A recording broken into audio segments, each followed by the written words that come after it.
শ্রমিক অধিকার পরিষদ, শ্রমিক শ্রমিক অধিকার পরিষদের কমিটি দিয়েছি এবং এই কমিটিকে অভিনন্দন জানার জন্য আজকে কিশোরগঞ্জে মাটিতে পা রেখেছি। আমরা যেখানে কোনো কমিটি দিচ্ছি সেই জায়গায় গিয়ে তাদেরকে দিক নির্দেশনা দিচ্ছি।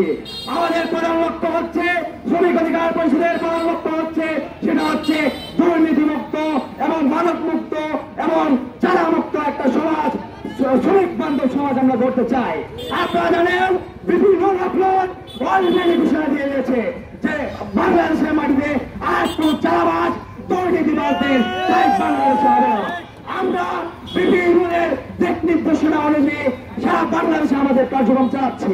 লেখা আছে আমাদের কিছু দাবি দেওয়া আছে, এটা ডিসির সাথে আমরা কথা বলে এর সাথে কিশোরগঞ্জ জেলার সংগ্রামী সভাপতি নুরুল সরকার।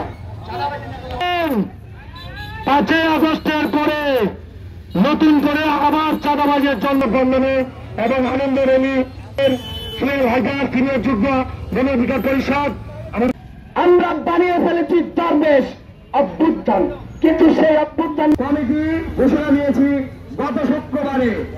এই কমিটির সভাপতি হচ্ছে নুরুল হক নুরুল সরকার ভাই এবং সাধারণ সম্পাদক হচ্ছে প্রাপ্য লস্কর ভাই এবং সাংগঠনিক সম্পাদক হচ্ছে আহসান অন্তর ভাই সহ আমরা 61 জন সদস্য কমিটি দিয়েছি।